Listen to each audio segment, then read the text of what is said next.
안녕하십니까. 지역사회복지론 제7주차 2차 강의를 시작하겠습니다. 이번 시간에 다룰 주제는 지역사회복지 실천에서의 사회복지사의 역할이라고 하는 부분입니다. 자, 이번 시간에는 지난 시간에 다룬 지역사회복지 실천의 원칙과 과정 중에서 과정 부분에 대한 내용들이 조금 빠져 있어서 그 부분을 좀 다뤄보고 진행을 할 거고요. 자, 사회복지 실천, 지역사회복지 실천의 과정에 대한 부분을 다루기에 앞서서 지난 시간 1차 시에 다뤘던 내용 중에서 우리가 짚고 넘어가야 될 문제를 하나 풀어보도록 하겠습니다. 자, 로스가 제시한 바 있는 추진위원회의 활동에 관한 설명입니다. 자, 적절하지 않은 것을 찾으시면 되겠는데요. 자, 5가지 보기 중에서 4가지 보기는 제대로 표현이 됐지만 한 가지는 좀 부적절한 표현이 있습니다. 그 내용을 살펴보시면 되겠습니다. 자, 첫 번째 보기부터 살펴보겠습니다. 1번, 지역사회의 현존 조건에 대한 불만으로부터 추진위원회가 결성된다. 2번, 추진위원회는 지역 주민들로부터 지지를 받을 수 있는 목표를 세워야 한다. 3번, 추진위원회가 어떻게 기능하느냐에 따라 목표의 달성 정도가 달라진다. 4번, 사업의 정서적인 내용을 지닌 활동이 포함될 경우 성공 가능성이 높다. 5번, 추진위원회는 공식적인 지도자들로만 구성되는 엘리트 집단이다.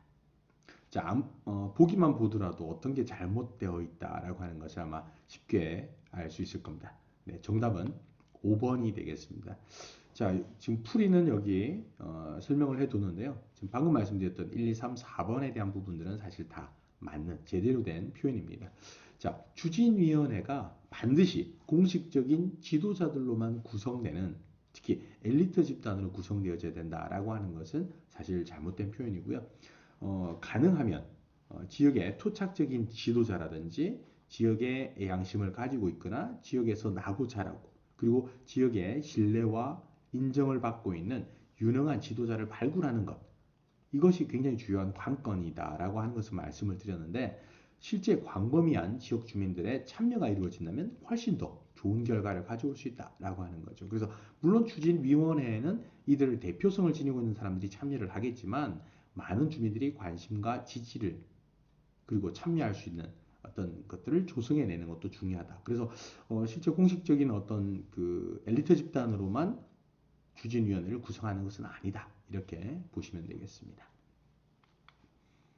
자, 그러면 지난 시간에 미처 다루지 못했던 지역사회복지 실천의 과정에 대해서 살펴보도록 하겠습니다. 자, 지역사회복지 실천 과정이라고 하는 것은 학자에 따라서 혹은 우리가 다루고 있는 교재에 따라서 조금 상이하게 실천 과정을 기술하는 경향이 있습니다. 자, 그런데 무엇보다 중요한 것은 관리적 순환의 원리, 계획과 실행과 평가와 완류, PDCA 구조인데요. Plan to See, 일종의 계획을 수립하기 위해서 필요한 것이 뭐냐? 기본적으로 지역에 어떤 욕구나 문제가 있는지를 확인하는, 문제를 확인하고 정의하는 과정이 필요하고, 자, 계획을 수립하기 위해서 필요한 것이 뭐냐면 지역사회에 대한 진단, 뭐 사정이라고 표현하겠죠. 지역사회 사정을 하고 실제 계획을 수립하고 실행을 하고 나면 이제 평가를 하는 거죠.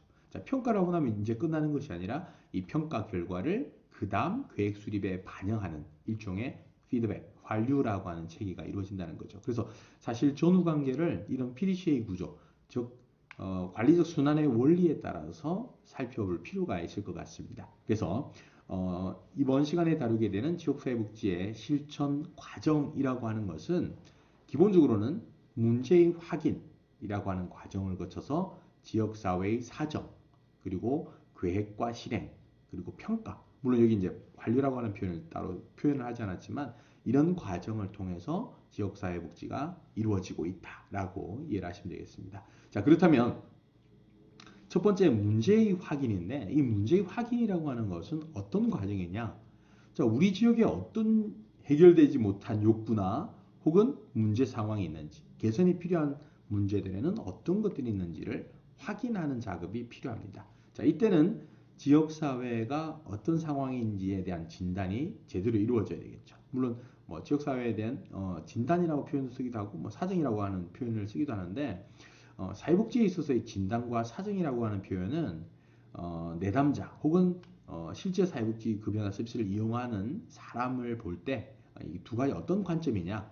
사실 사회복지 실천의 어떤 초기에는 그 굉장히 문제 병리적인 관점, 의료적인 모델의 관점에서 내담자, 클라이언트의 문제에 개입을 했기 때문에 병리적 관점, 문제의 원인이 이 당사자인 개인에게 있다라고 보고 치료자로서의 어떤 관점에서 접근을 했다라고 한다 그러면 사정이라고 하는 것은 문제의 발생 원인을 혹은 문제를 가지고 있는 사람은 내담자 본인이지만 이 문제를 해결할 수 있는 주체도 내담자 본인이어야 되고 그만큼의 잠재 가능성을 가지고 있다라고 보는 강점 관점을 기반으로 하는 것이 바로 이 진단이 아닌 사정이다라고 보시면 돼요. 그래서 강점 관점으로 볼 것이냐 병리적 관점으로 볼 것이냐. 그래서 병리적 관점으로 보는 진단의 개념을 의료적 모형이라고 얘기하고 강점 관점을 기반으로 한 사정이라고 하는 것을 일종의 사회적 모형이라고 보통 표현을 하기도 합니다. 그래서 의료적 모형에서 사회적 모델의 어떤 변화가 이루어지고 있다. 이제 일종의 패러다임이 바뀌어가고 있다라고 하는 측면이고요.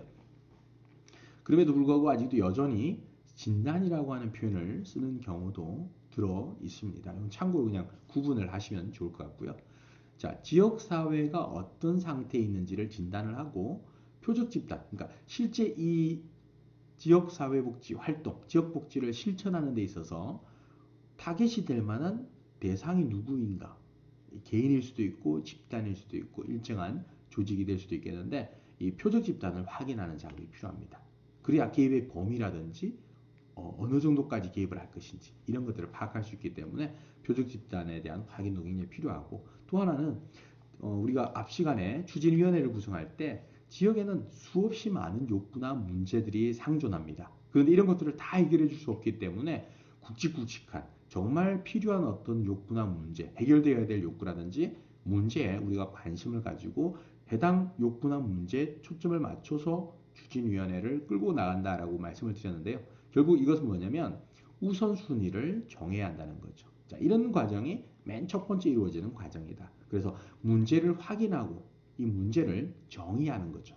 데피니션을 해줘야 되는데 과연 이 해결되지 않은 욕구나 문제가 너무 많기 때문에 이것을 결집을 시켜서 실질적으로 우리 지금 현재 우리가 해결해야 될 욕구나 문제는 이것입니다 라고 하듯이 정확하게 이 욕구나 문제에 대한 정의가 이루어져야만 그 다음 단계로 자연스럽게 넘어갈 수가 있다라고 하시면 되겠고요.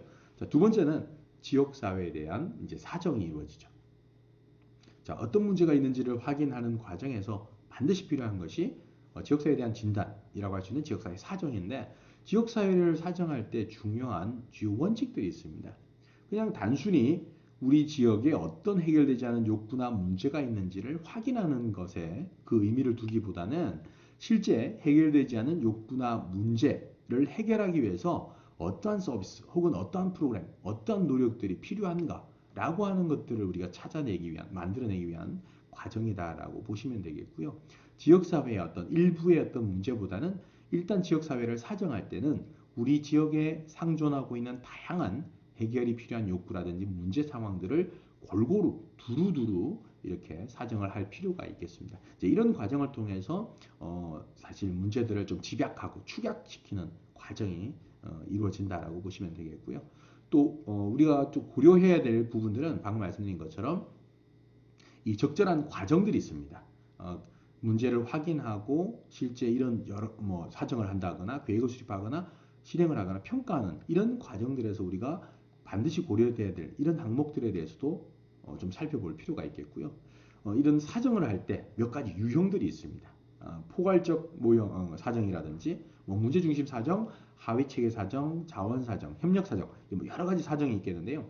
사정이라고 하는 것은 일종의 판단의 과정이다라고 보시면 돼요. 자, 앞서 우리가 말씀드렸던 진단이라고 하는 것이 의료적 모형이라고 했을 때 문제를 가지고 온 사람에 대해서 욕구가 해결되지 않은 어떤 사람에 대해서 문제의 원인이 그 사람에게 있다 라고 내가 판단을 내리는 과정이라고 보면 될 것 같아요. 그래서 사정이라고 하는 의미는 문제를 가지고 온 당사자가 어떤 욕구나 문제 상황에 있는지를 사회복지 전문가가 가지고 있는 전문적인 판단을 내리는 거죠. 전문적인 지식과 기술을 기반으로 해서 판단을 내리는 과정이다라고 보시면 될 것 같아요. 그래서 여기에는 포괄적 사정이라고 하는 것은 사정의 범위가 지역사회 전체에 다양하게 퍼져 있어야 된다라고 하는 부분이고, 문제중심 사정이라고 하는 것은 지역에 존재하는 여러 문제들 중에서 우리가 해결하고자 하는, 해결이 필요한 문제를 중심으로 해서 사정이 이루어지는 것을 말하고요. 하위체계 사정 같은 경우는, 그러니까 지역사회를 하나의 단위 체계로 보고 그 속에 있는 다양한 구성원들을 하위체계로 본다는 얘기입니다. 그러면 그 사실상 지역사회를 큰 체계로 보고 지역사회를 구성하고 있는 주민들을 각각 하위체계라고 본다 그러면, 하위체계라고 하면 지역의 주민일 수도 있고, 주민들, 그러니까 여러 가지 어려운 상황에 처해 있는 주민들의 집단일 수도 있고, 어떤 특정한 조직일 수도 있고, 이런 이제 집단이라든지 조직을 대상으로 한 사정이라고 하는 것이 하위체계 사정이 되겠고요. 자원사정이라고 하는 것은 실제 지역사회의 여러 가지 문제를 해결하기 위해서는 지역에 있는 인적 물적 자원이라고 하는 이런 인프라를 잘 활용을 해야 되는데, 이런 자원에 대한 어떤 현황들을 파악하기 위한 사정이 되겠고요. 마지막 협력사정이라고 하는 것은 지역의 어떤 욕구나 문제를 해결하는데 개인이 어떤 문제를 해결하는 주체로서 역할을 하기는 사실 어렵습니다.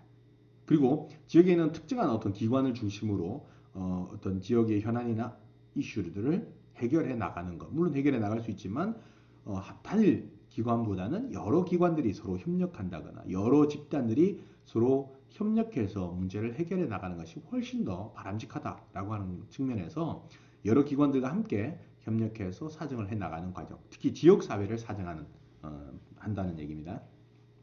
자, 지역 사회 그러면 욕구를 사정하기 위한 사정의 유형에 대해서는 살펴봤고, 그럼 지역 사회의 욕구 사정을 위한 방법에는 어떤 것들이 있느냐? 일반적으로는 지역 주민들을 대상으로 하는 설문조사, 서베이 방법을 좀 많이 활용을 하고 있고요. 또 하나는 질문을 미리 만들어 놓는 공식적인 인터뷰라든지, 혹은 뭐 만나서 계속 질의를 통해서 꼬리에 꼬리를 무는 질문을 해 나갈 수 있는 비공식적인 또 인터뷰도 있을 수 있겠고요. 또 하나는 전문가들에게 온라인상을 통해서 정보를 확인하는 이 델파이 기법이라든지, 실제 그 사람들이 어려움이나 문제 상황에 봉착해 있는 사람들과 함께 생활하면서 참여 관찰의 형태를 치는 문화기술치, 민속학적 방법이라고 하는 것도 있을 수 있고요. 우선순위를 또 찾기 위한 명목 집단 기법이라든지, 실제 이 이슈와 문제와 관련 있는 초점 집단들을 대상으로 하는 사정 방법이 있을 수 있고요. 지역사회 많은 사람들의 의견을 수렴하기 위한 지역사회 포럼이나 공청회라고 하는 방법도 있고, 혹은 이미 조사가 되어져 있는 사회 지표 분석이라든지 이런 2차 자료를 활용해서 사정을 하는 방법들이 있겠습니다. 자, 이런 과정을 통해서 지역사회가 어떤 욕구나 문제 상황에 처해져 있는지를 사정을 하고 나면, 그 다음에는 이것을 구체화시키기 위한 계획을 수립하고 또 실행을 한다라고 보시면 될 것 같아요. 이때는 준비를 어떻게 해야 되고, 또 계획을 어떻게 해야 되고, 또 실행 단계에서는 어떤 것들을 해야 되는가에 대한 내용들이 나와 있는데요. 주로 실질적으로 지역사회복지 실천의 과정 속에서 계획과 실행이라고 하는 부분들은 어떤 서비스나 어떤 프로그램들을 운영할 것이냐, 어떤 사업들을 해 나갈 것인가에 대한 내용들이겠죠. 그래서 이 서비스나 프로그램이나 사업에 대한 내용이, 세부 내용이라든지, 어떤 사람들이 담당을 할 거고, 예산은 어떻게 할 거고, 어느 정도 진행 일정을 가지고 진행할 것인지, 이런 내용들에 대한 것들이 개괄적으로 다 포함이 되어진다라고 보시면 되고, 실제 실행 단계에서는 실제 추진위원회라든지 아니면 사회복지사들이 계획한 어떤 변화를 도모하기 위해서 어떠한 전략과 전술을 활용할 것인가, 뭐 이런 것들이 되겠죠. 이제 실제 실행이라고 하는 것은 설정된 계획에 따라서 구체화시키는 이제 실제 집행을 해 나가면 될 것 같고요. 이제 마지막 단계가 이제 평가의 단계입니다. 그래서 평가는 뭐 여러 가지가 있을 수 있죠. 과정 평가냐, 결과 평가냐, 혹은 양적 평가냐, 질적 평가냐, 형성 평가냐, 총괄 평가냐, 뭐 여러 가지가 있을 수 있습니다. 자, 이런 평가가 있을 수 있고요. 또 하나는 프로그램의 평가를 할 때 기본적으로 포함되는 평가 요소에는 일종의 논리 모델을 적용하는 거죠. 어느 정도의 예산이나 인력 등이 투입이 되어져서 이것이 전달이 되어지는 전환 과정을 거치고 얼마만큼의 결과물을 가져오는지. 그러니까 이것은 투입 전환 산출 결과라고 하는 이런 논리 모델을 적용해서 프로그램을 평가하는 것들이 있다라고 보시면 될 것 같습니다. 뭐 이 정도만 일단 보셔도 될 것 같고요. 세부적인 내용들은 우리 교재를 통해서 다시 한번 더 살펴볼 필요가 있겠습니다. 자, 오늘 두 번째 시간에 다루고자 했던 본격적인 주제에 대해서 논의하도록 하겠습니다. 자, 이번 시간에는 지역사회복지 실천 모형에 따른 사회복지사의 역할이 되겠습니다. 자, 사회복지사의 역할이라고 하면 이미 로스만이 제시한, 자, 로스만이 어느 나라 사람이던가요? 예, 미국의 지역사회복지 실천과 관련된 모델을 제시한 학자라고 할 수 있겠는데요. 로스만이 제시한 지역사회개발, 사회계획정책, 사회행동 모델이라고 하는 세 가지 모델의 특징들을 이해를 하시면 아마 이번 시간 수업 내용에 대해서 좀 더 쉽게 이해하지 않을까 싶습니다. 자, 왜 그러냐면, 자, 로스라고 하는 사람과 샌더스, 그로스라고 하는 학자가 각각 사회복지를 실천하는, 특히 지역사회복지를 실천하는 사회복지사에게 요구되는 사회적인 역할에는 이런 것들이 있습니다 라고 각각 제시를 했는데, 이런 모델들을 로스만이 제시한 모델에 접목을 시켜보니까 로스가 제시한 모델은 결국 지역사회 개발 모델에서의 사회복지사 역할과 유사했고, 자, 샌더스라고 하는 사람이 제시한 전문가라고 하는 어떤 역할이라고 하는 것은 사회계획 정책 모형에서 제시했던 내용과 역할과 거의 일맥상통한 부분이 있고요. 그로스라고 하는 사람이 제시한 이런 사회복지 실천을, 특히 지역사회복지를 실천하는 데 있어서의 사회복지사 역할이라고 하는 것이 로스만이 제시한 사회행동 모델에서의 사회복지사 역할과 거의 대동소이하더라. 그래서 이렇게 매칭을 시켜서 살펴볼 필요가 있겠고요. 자, 도표에서 보여지는 것처럼 음영을 부여해서 색감을 조금 짙게 표현한 이 역할들이 각각의 모델에서 좀 주력 모델, 주력 역할, 주된 사회복지사 역할들이다라고 보시면 될 것 같아요. 자, 먼저 첫 번째 로스가 제시한 지역사회 개발 모델에서의 사회복지사의 역할을 한번 살펴보면 크게 안내자로서의 역할과 조력자로서의 역할, 전문가로서의 역할, 치료자로서의 역할, 이렇게 다양한 역할들이 있습니다. 자, 먼저 지역사회 개발 모델에서의 중요한 역할 중에 하나는 이 안내자로서의 역할인데 일종의 가이드 역할을 한다는 거죠. 다시 말씀드리면 우리 지역에 어떤 특정한 이슈나 문제가 있다. 앞 시간에 말씀드렸던 지역 공동화 문제라든지 뭐 이런 여러 가지 문제가 발생했을 경우에, 자, 이런 문제가 발생했을 때 그러면 이걸 어떻게 해결해 나갈까라고 그냥 다들 고민만 하지 사실은 특별히 나서는 사람이 없을 수 있다고 하는 거죠. 이럴 때 사회복지를 실천하는 사회복지사는 지역사회의 이런 지역 공동화 문제를 해결하기 위해서 여기에 관심 있는 사람들을 발굴하고 이 사람들에게 공동의 목표나 해결을 어떤 방향으로 가야 될 것인가 라고 하는 것들을 제시해주고 안내해주는 이런 역할들을 하게 된다라고 하는 겁니다. 자, 지역사회로 하여금 문제 해결에 따른 목표를 설정하게 하고 이를 해결하는 방법, 이런 도구를 강구할 수 있도록 도와주는 역할. 일종의 뭐 조력자 역할이기도 하겠죠. 그렇지만 기본적으로 조력 도와주는 역할도 있지만 상대적으로 조력자에 비해서는 좀 더 적극적으로 제3자가 아니라 객관적인 입장에서 지역의 현안 문제들과 이슈들을 주민 스스로가 관심을 가지고 참여해서 해결해 나갈 수 있도록 지원해 준다라고 하는 것이 바로 이 안내자로서의 역할이다라고 보시면 되겠습니다. 본인이 주도적인 역할을 할 수도 있지만 이 안내자로서의 역할은 본인이 문제 해결의 주체라고 생각지가 않는다는 거죠. 그래서 상당히 다분히 객관적인 입장에서 사람들의 조직화라든지 격려하는 역할들을 해 나간다라고 보시면 되겠습니다. 그래서 이 안내자로서의 어떤 역할과 관련된 몇 가지 사항들을 살펴보면 1차적인 역할은 주민들로 하여금 어떤 지역의 이슈나 문제를 해결할 것이다 라고 하는 목표를 설정한다든지 이 목표를 해결할 수 있는 방법을 강구해낼 수 있도록 도와준 역할이라고 보시면 될 것 같고요. 자, 주도권을 발휘한다라고 했는데 사람들을 안내해 나가려면 저 뒷국무리에서 밀고 가는 것이 아니라 앞에서 서서 리더자로서의 역할처럼 방임의 어떤 방임적인 관점이 아니라 직접 앞에서 주도적으로 사람들을 끌고 나갈 수 있는 안내자로서의 역할을 한다라고 하는 것이고요. 자, 중요한 것은 이 안내자로서의 역할을 하려면 그 지역 사회에 대해서 많은 다양한 정보라든지 이미 그 지역사회에 대한 진단과 사정이 충분히 이루어진 상태여야만 안내자로서의 역할이 가능하다라고 보시면 되겠습니다.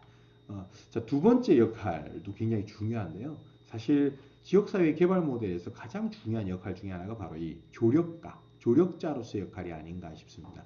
자, 기본적으로는 우리가 지난 시간에 다뤘던 추진위원회에서의 사회복지사들의 역할이라고 보시면 될 것 같아요. 그래서 실제 우리 지역에 있는 여러 가지 불만 사항이나 이런 문제들을 좀 축약시키는 거죠. 집약시키는 거죠.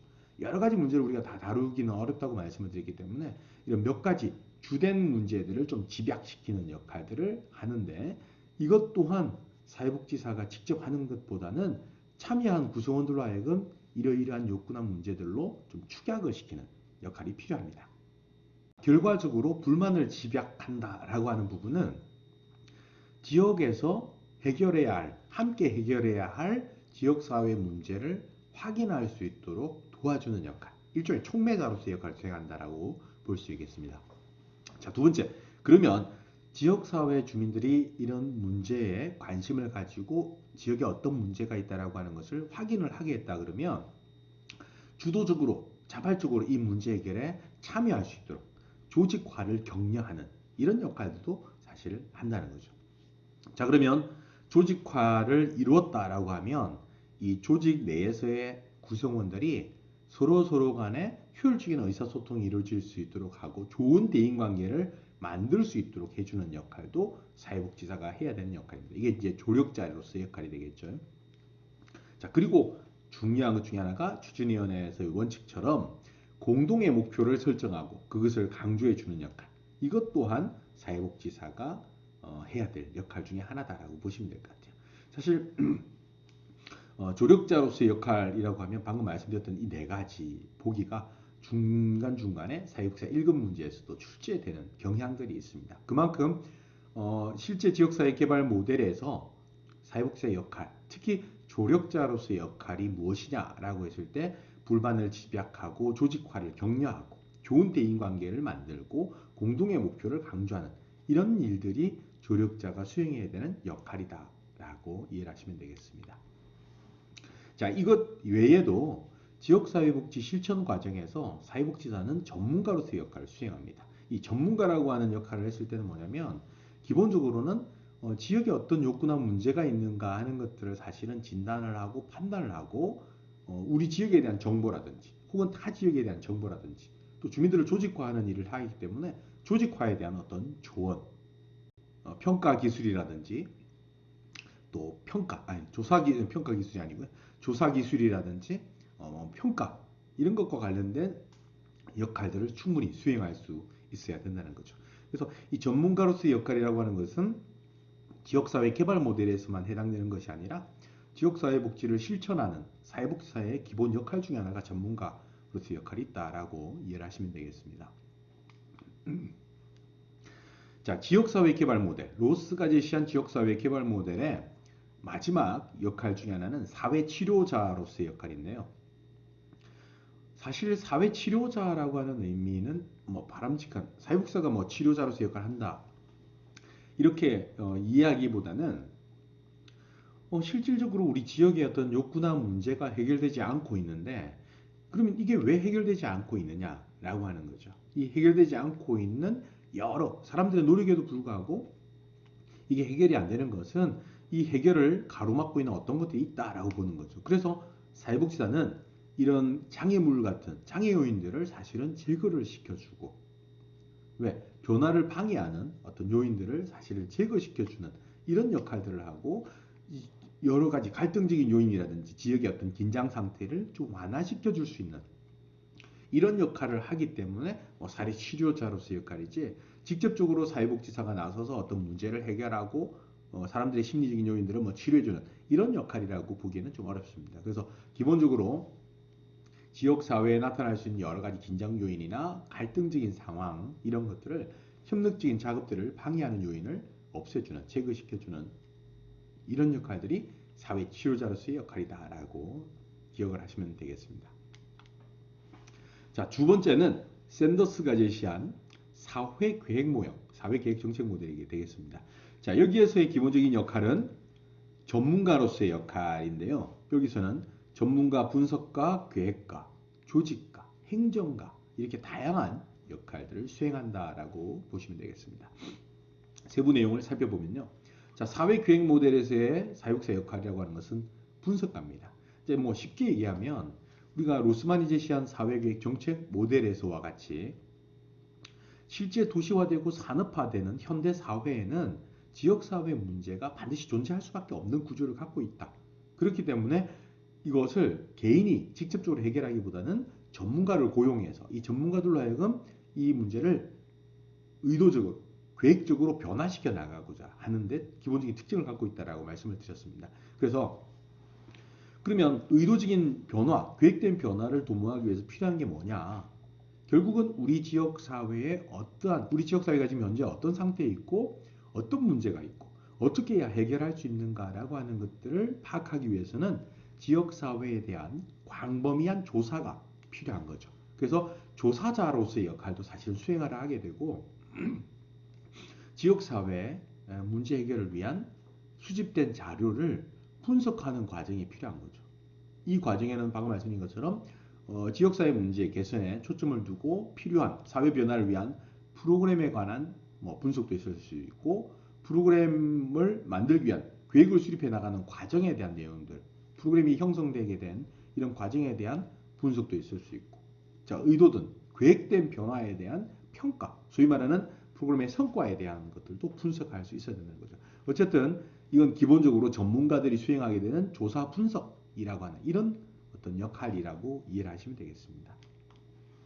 자, 그 다음에는 계획가죠. 자, 지역의 계획된 변화, 의도적인 변화를 도모하기 위해서 계획을 수립하는 거죠. 이 시간 맨 말미에 사회복지의 역할을 사례를 중심으로 한번 살펴볼 건데요. 자, 우리가 어떤 사회복지 기관이나 시설을 준비한다 라고 하면 일종의 계획이죠.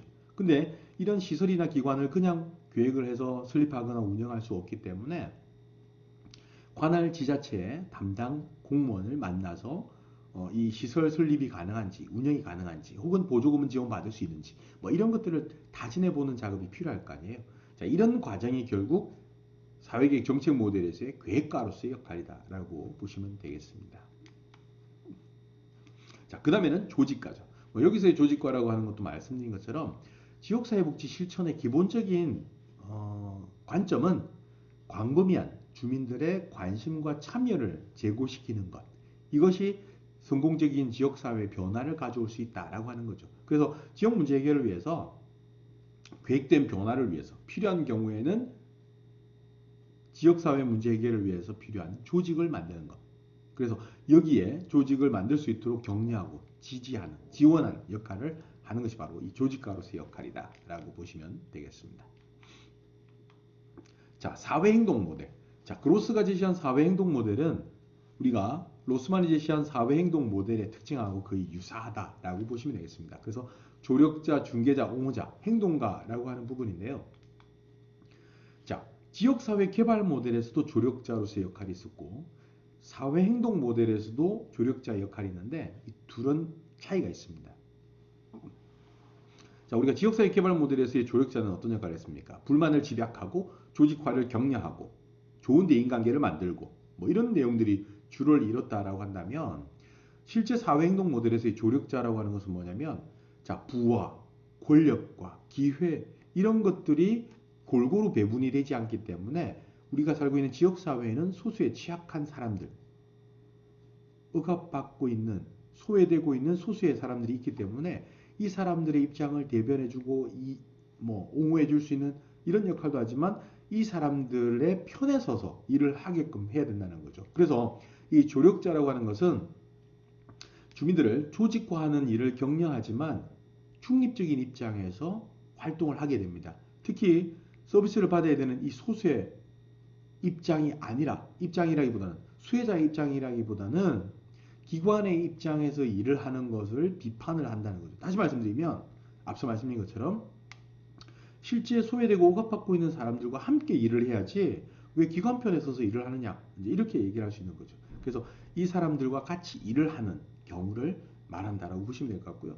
중개자는 실제 이렇게 소외되고 억압받고 있는 사람들에게 필요한 여러 가지들을 인적 자원이 될 수도 있고 물적 자원일 수도 있고 정보일 수도 있고 여러 가지들을 연결시켜주는 역할. 이게 중개자, 브로커의 어떤 역할이라고 보시면 되겠고요. 자, 옹호자는 쉽게 얘기하면 편들어주는 거죠. 자, 스스로의 목소리를 내지 못하고 있는 지역에 소외되고 고급받고 있는 사람들의 목소리를 같이 내어주는 역할, 편을 들어주는 역할. 이게 옹호자로서의 역할이고, 이런 역할을 했음에도 불구하고 뭔가 변화가 없다라고 했을 때는 실제 소셜 액션, 행동으로 뭔가를 옮길 필요가 있겠죠. 그 사람들과 같이 나가서 실제 항의 방문을 한다거나 시위를 한다거나 뭐 피켓팅을 든다거나 뭐 이런 역할들이 바로 이 행동가적인 역할이라고 볼 수 있겠는데요. 적극성의 측면을 따져 본다면 이 사회 행동 모델에서의 네 가지 조력자, 중개자, 옹호자, 행동가 중에서 적극성은 이 행동가가 가장 강력하다. 그 다음이 옹호자, 중개자, 조력자로서의 역할이다라고 이해를 하시면 되겠습니다. 자, 앞서 말씀드린 것처럼 사례로 그럼 사회복지 역할을 한번 살펴보도록 하겠습니다. 크게 한 5가지가 되겠는데요. 자, 첫 번째, 계획가의 역할입니다. 좀 전에 말씀드린 예가 여기에 해당되겠는데요. 자, A 지역에서 일을 하는 사회복지사 B는 공부방을 세우려고 시청에서 근무하는 분들을 만나 예산을 확보하기 위해서 노력하고 있습니다. 자, 예산을 확보하기 위해서 노력하고 있다. 여기에 포커스를 둘 것이 아니라 지금 실제 이 사람이 계획하고 있는 게 뭐예요? 자, A 지역에서 일어나는 사회복지사는 공부 B라고 하는 사람은 공부방을 지금 만들려고 합니다. 이 공부방을 만들겠다라고 하는 것이 일종의 계획인 거죠. 그러려면 필요한 여러 가지 제도적 장치라든지 법적 기준이라든지 예산이라든지 이런 것들이 사실 필요하겠죠. 그래서 시청의 담당 공무원이나 주무관들을 만나서 이런 건 협의를 하는 과정. 그럼 이때 사회복지 역할은 뭐냐? 바로 계획가로서의 역할이다. 이제 이렇게 말씀드릴 수가 있겠습니다. 자, 중개자의 역할이 되겠는데요. 자, 사회복지사는 중증장애 아동을 양육하고 있는 부모의 양육 스트레스를 경감시키고자 장애인 주간보호 서비스에 대한 정보를 제공하였습니다. 장애인 부모는 사회복지사의 정보를 이용해서 주간보호 서비스를 이용하게 됐다. 자, 그러면 이거죠. 실제 장애 아동을 부양하고 있는 보호자들의 경우는 이런 정보의 취약성으로 인해서 실제 다른 다양한 어떤 급여나 서비스를 이용하지 못하고 있을 수 있다는 거죠. 이럴 때, 자, 장애 아동의 보호자에게 좀 더 부양 부담을 덜어주기 위한, 완화시켜주기 위해서 낮 시간 동안 이 아이들을 분리시켜서 좀 더 전문가에 의한 급여나 서비스가 제공되어질 수 있도록 하는 것. 이런 노력, 이런 정보들을 제공해줬다라고 한다 그러면 이 서비스와 이 대상자의 가정을 연결시켜준 브로커, 중개자로서의 역할이다라고 보시면 되겠습니다. 자, 세 번째는 이제 옹호자 역할이 되겠죠.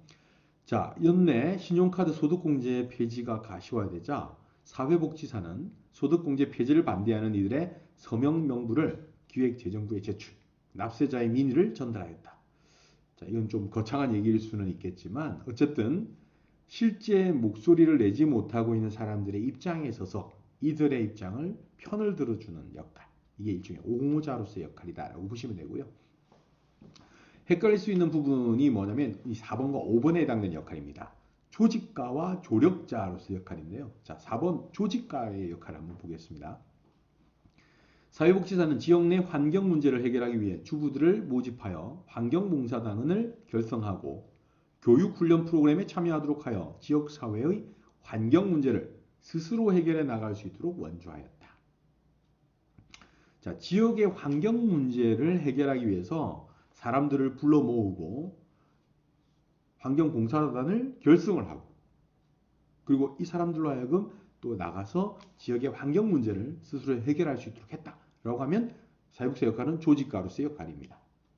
자, 그런데 5번째 조력자 역할을 한번 보겠습니다. 자, 사회복지사는 지역 주민들과 마을의 문제에 대해 이야기를 하다가 어린이 놀이터가 방치되어 우범지대화되어 있다는 것을 알게 되었습니다. 또한 놀이터 개선을 희망하는 주민들이 있다는 것도 알게 되었고 사회복지사는 이들 주민들을 조직하여 놀이터 개선 사업을 추진하기로 하였습니다. 자, 이렇게 된다 그러면 내용 보기만 본다 그러면 주민들을 조직하기 때문에 조직가로서의 역할이다라고 볼 수가 있는데 자, 그렇지 않고 이미 사람들이 관심도 있고 이걸 개선하기 위한 사람들도 있고 뭐 이런 상황이다라고 한다 그러면 이 사람들을 살살살살 뒤에서 잘합니다, 잘합니다라고 하면서 어떻게 한다고요? 스스로 조직해서 문제를 해결해 나갈 수 있도록 하는 조력자로서 역할이다. 이렇게 이해를 하시면 됩니다. 4번과 5번의 부분이 조금 구분할 때 어려움이 있을 수 있는데 이 부분만 잘 파악을 한다 그러면 쉽게 구분이 가능하지 않을까 싶습니다. 자, 이상으로 제 7주차 2차 시간을 모두 마치겠습니다. 고맙습니다.